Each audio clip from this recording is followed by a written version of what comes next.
하나님 나라의 백성인 하백 여러분, 하백의 성경 아카데미에 오신 것을 환영합니다. 이 시간은 성경신학 35강 시간으로 주제는 우리의 조상 아브라함 두 번째 시간입니다. 간추린 성경 역사에서 보시기에는 창조에 의해서 주제는 약 18세기경으로 아브라함을 이야기합니다. 이삭의 역사는 아브라함이 100세가 될 때부터 시작됩니다. 이것은 이 아이의 출생의 순전히 자연적인 방법으로는 도저히 이루어질 수 없는 것이었고 오로지 하나님의 약속에 의해서 이루어졌던 사실을 강조하고 있습니다. 그렇게 이삭은 은혜의 선물입니다. 그리고 그토록 연로한 부모님에게서 이삭이 태어났다는 것은 언약 백성의 출생에 담겨있는 초자연적인 요소를 상징하는 것입니다. 온갖 자연적인 악조건들에도 불구하고 하나님께서는 자신의 약속에 절대적으로 진실하십니다.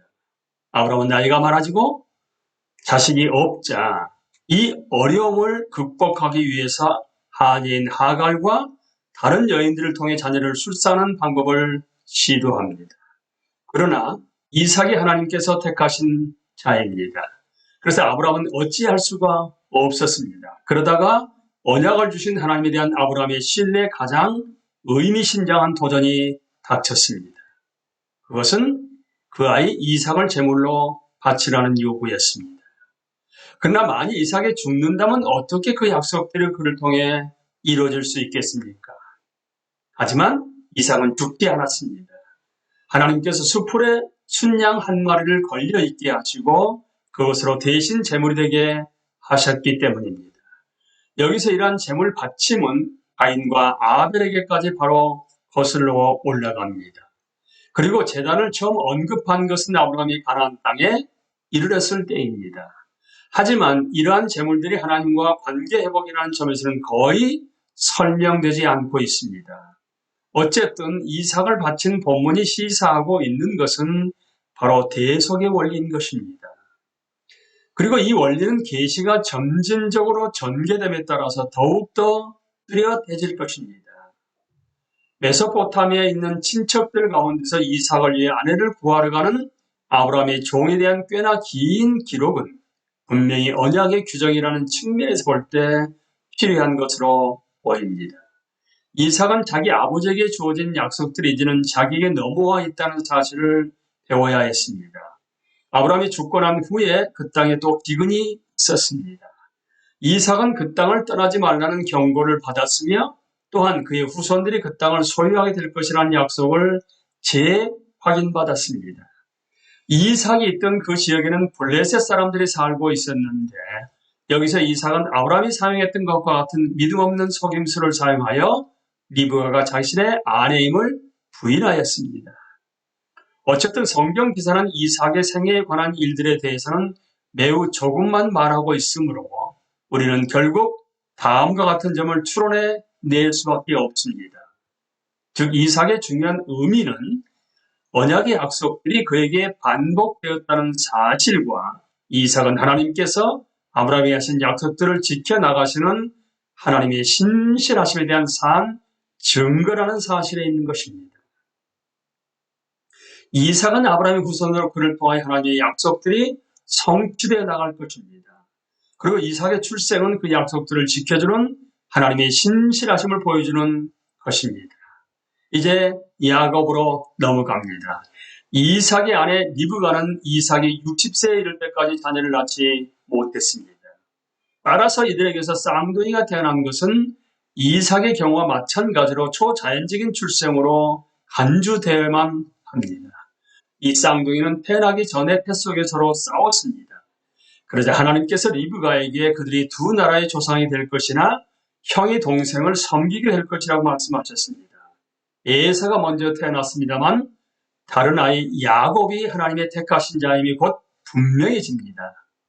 또다시 은혜의 언약의 선택에 있어서 자연적인 순서와 다르게 작용한 것입니다.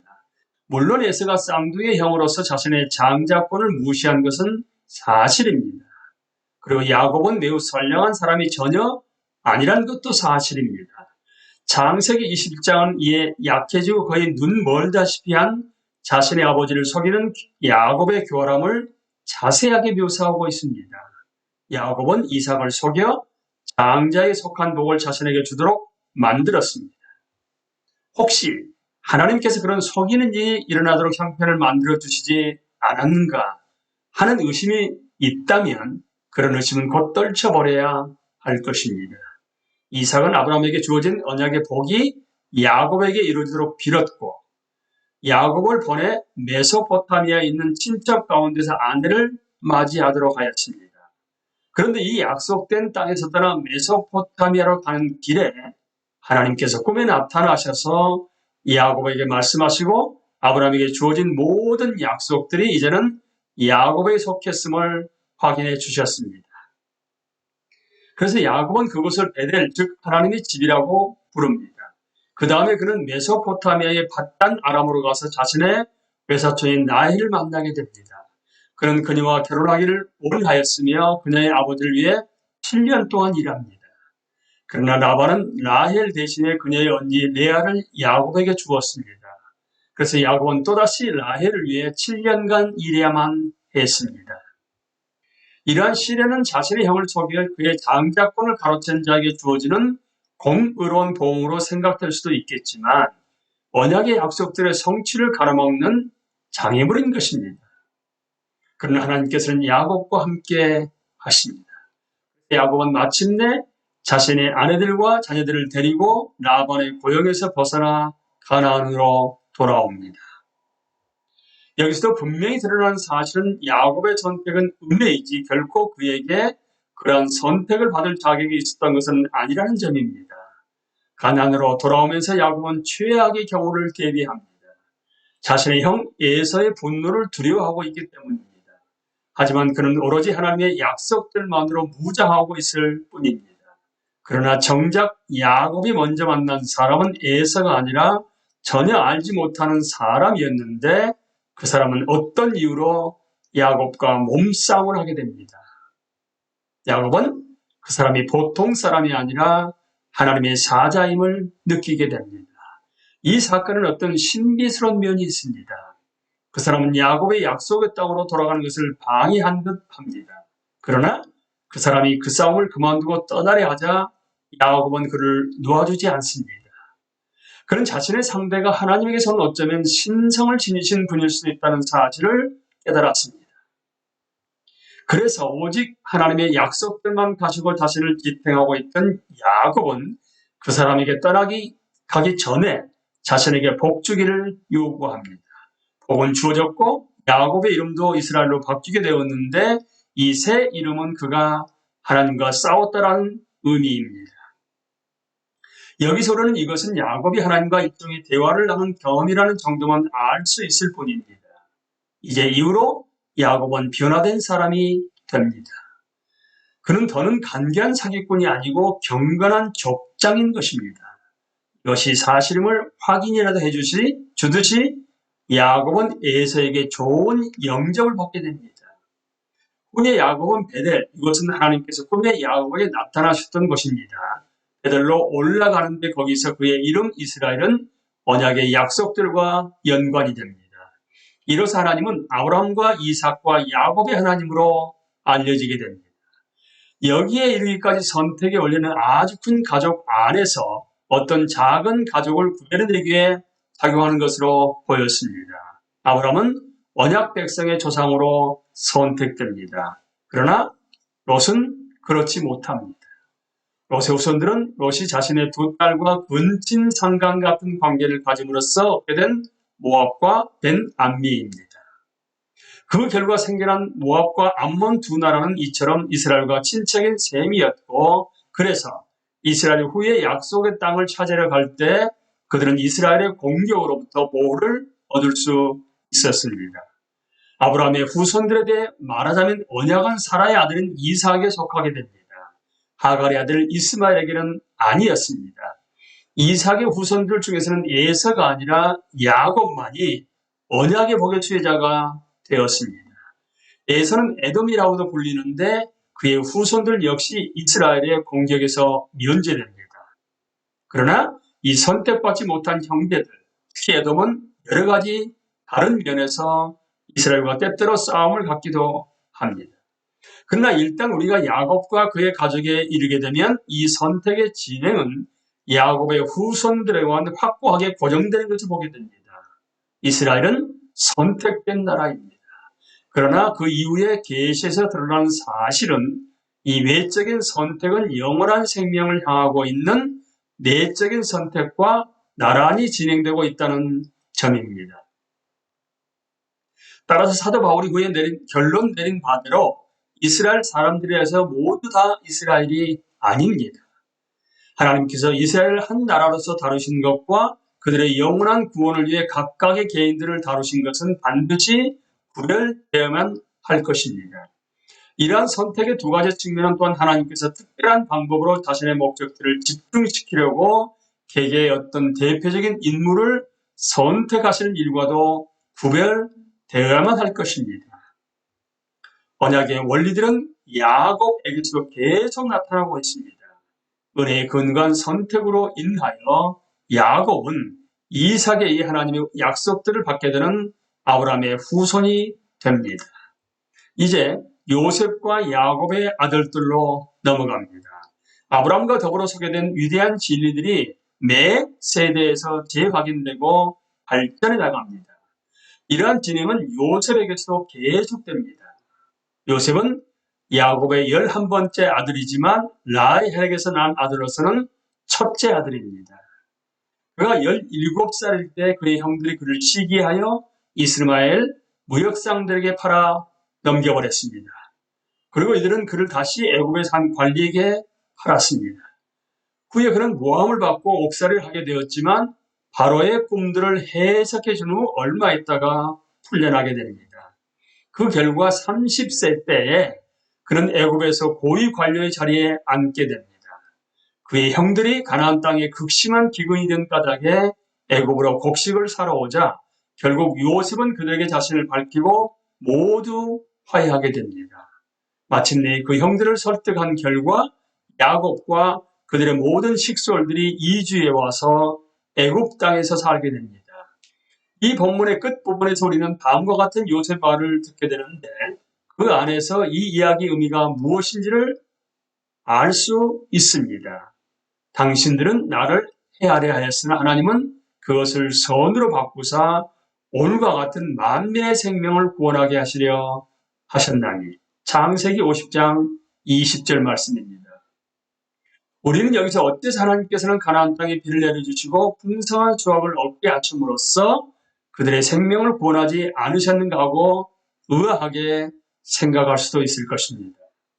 우리가 언약에 대해 이제껏 배운 모든 것에 따른다 하게 되면 애굽은 결코 하나님의 백성이 있을 만한 적당한 장소가 아닙니다. 그들은 외국 땅에서 외국 왕의 종이 될 의도는 없었습니다. 이제 우리는 이 이야기가 전개됨에 따라 그 이유를 배우게 될 것입니다. 창세기에서 얻을 수 있는 마지막 요점은 다음과 같습니다. 요셉이 그의 가족과 다시 결합한 후에 야곱이 죽음을 맞게 됩니다. 그러나 야곱이 죽기 전에 그런 두 가지 의미 있는 일을 수행했습니다. 야곱은 요셉의 두 아들 에브라임과 므낫세를 자기 자신의 아들로 삼습니다. 이리하여 그들은 이후로 이스라엘 지파들의 수에 드는 반쪽 지파들의 조상이 됩니다. 그리고 야곱은 이러한 아들 삼음이 언약의 성취에 꼭 필요한 것임을 분명히 밝힙니다. 야곱은 또한 그 두 아이에게 축복하지만 자신의 손을 엇갈리게 놓아 자신의 오른손에 복의 동생 에브라임 머리에 있게 하였습니다. 그리고 그는 자신의 12아들을 불러 모아놓고 각자에게 임할 복을 예언합니다. 이 가운데서 무엇보다 더 주목해야 할 아들은 바로 유다입니다. 왜냐하면 그를 축복하는 가운데 야곱은 홀이 유다를 떠나지 아니하며 치리자의 지팡이가 그 발 사이에서 떠나지 아니하리라고 말하고 있기 때문입니다. 유다, 그러니까 유대인들에게서 다윗과 그의 왕조가 나오리라는 것입니다. 그 이 왕조는 마침내 나사렛 예수님에게까지 이르게 되는 것입니다. 유대 지파의 다스리는 역할은 이후의 계시에서 상당히 강조될 것입니다. 앞으로 보겠지만 다윗의 왕조는 하나님의 약속들을 받게 됩니다. 이 약속들은 하나님께서 자신의 백성을 위한 모든 계획들을 하나님의 백성의 대표인 왕에게 그 초점을 맞추고 있는 약속들인 것입니다. 이런 까닭에 우리는 유대인들과 전체 이스라엘을 구별해야 할 필요가 있습니다. 이런 구별을 염두에 두어야 우리는 예수께서 사마리아 여인에게 구원이 유대인에게서 난다고 말씀하신 의미를 이해할 수가 있습니다. 유다에 대한 야곱의 애언은 또한 분열 왕국, 솔로몬 죽음 이후에 북이스라엘과 남유다로 나눠지는 분열 왕국의 역사를 설명해 줍니다. 이 분열 왕국 시대의 남왕국 유다는 다윗 왕조에 의해서 약 주전 925년에서 586년까지 계속하여 다스려지지만 북왕국 이스라엘은 거의 13왕조가 바뀌면서 약 200년, 그러니까 주전 925년에서 아시리아가 멸망한 722년까지만 존속되었을 뿐입니다. 애굽에서 체류함, 요셉과 야곱의 모든 가족이 애굽에서 체류한 것은 하나님의 언약 약속들과 모순되게 보입니다. 그러나 하나님께서는 애굽에 있는 자신의 백성에게 복을 주셨으며 그 언약 약속들은 야곱의 아들들을 통해서 전달되었습니다. 이제 회복에 대한 그 다음 약속들로 정리해 봅니다. 간추림입니다. 하나님의 언약의 그 다음 중요한 내용은 아브라함에게 주어진 약속들입니다. 그리고 선택과 은혜는 그 약속들이 주어지고 또한 불가능해 보이는 장애물들이 있음에도 불구하고 그 약속들이 유지되어 가는 일들을 통해서 잘 드러납니다.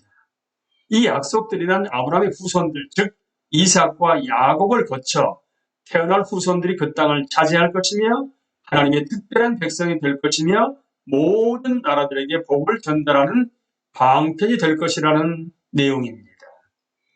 하나님 나라 관점에서 보게 되면 아브라함은 하나님과 인간으로서 아브라함의 후손들 그리고 그들이 살아가는 땅은 가나안입니다. 주요 주제들은 아브라함, 이삭, 야곱과 맺은 언약, 그리고 약속된 땅 가나안, 하나님의 백성으로서의 아브라함의 후손들, 나라들에게 주어질 복입니다. 중심 낱말들은 약속과 믿음입니다. 앞길은 아브라함에게 주신 약속이 그리스도 안에서 이루어집니다. 갈라디아서 3장에 나와 있습니다. 그리고 아브라함의 믿음은 로마서 4장에 보게 되면 믿음으로 의롭다함을 받음이라고 되어 있습니다. 이제 여러분과 저는 아브라함에 관련해서 창세기 12장에서 50장의 내용을 함께 살펴보았습니다. 다음에는 출애굽으로 넘어가도록 하겠습니다. 감사합니다.